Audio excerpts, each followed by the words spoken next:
এখন যেহেতু এটা আবাসিক বিশ্ববিদ্যালয় ৰেসিডেন্সিয়েল ইউনিভাৰ্চিটি গতিকে তাত শিক্ষকসকলৰ লগতে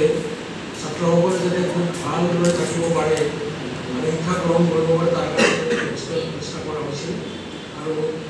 আমি যিটো হোষ্টেল যিটো আৱাস সম্পৰ্কে এটা অনুষ্ঠান আমি অনুষ্ঠিত কৰিবলৈ গৈছোঁ সেইটো হ'ল বিশ্ববিদ্যালয়ৰ প্ৰথম আৱাস আৰু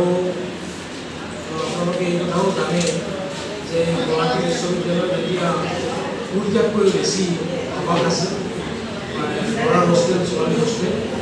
আৰু এই হোষ্টেলবিলাকৰ ভিতৰত এইটো এক পুৰণি হোষ্টেল আৰু এইটো হোষ্টেলে ইতিমধ্যে ইয়াৰ 50 বছৰ পূৰ্তি হওঁতেও অনুষ্ঠান পাতিছে 60 বছৰ পূৰ্তি হওঁতেও অনুষ্ঠান পাতিছে আৰু এই ধৰণে প্ৰাক্তন আৱাসীসকলক লৈ পেলাই এই আৱাস সম্পৰ্কে আলোচনা তেওঁলোকৰ মাজত মানে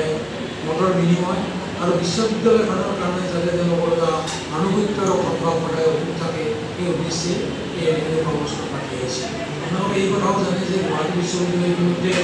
৭৫ বছৰ পূৰ্ণ কৰিছে আৰু মহাৰাজৰ জয়ন্তী বৰ্ষ বিশ্ববিদ্যালয় চলি আছে আৰু এটা আৱাসিক বিশ্ববিদ্যালয়ত আচলতে ছাত্ৰসকলে এটা ডাঙৰ ভূমিকা পালন কৰে এই যে বিভাগীয় মানে পাঠ গ্ৰহণৰ উপৰিও আৰু গুৱাহাটী বিশ্ববিদ্যালয়ৰ ইতিহাস সম্বন্ধে আপোনাসকলৰ লগত অৱগত কৰিলে সকলোকে এইটোৱে যে অহা যি ৭-৮ তাৰিখে যি আমাৰ নপুৰণি গঠিত সন্মিলন হ'ব এই সন্মিলনত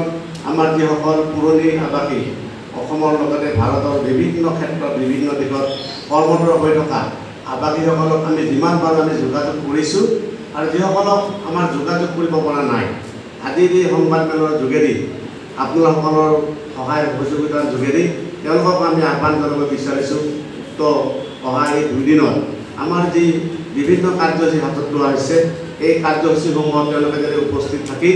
আমাৰ যি উদ্দেশ্য এই উদ্দেশ্য সফল হোৱাৰ কাৰণে যাতে সহায় সহযোগ আগবঢ়ায় তাৰ বাবে আপোনালোকৰ আজি এই সংবাদমেলৰ যোগেদি তেখেতসকলক মই অনুৰোধ কৰিছোঁ বিশেষ নকওঁ আপোনালোককো এই উক্ত 2 দিনত আমাৰ উপস্থিতি আমি কামনা কৰিছোঁ আৰু আপোনালোকৰ উপস্থিতিয়ে নিশ্চয় আমাৰ যি মহান উদ্দেশ্য বিশ্ববিদ্যালয়ৰ ছাত্ৰ বিশ্ববিদ্যালয়ৰ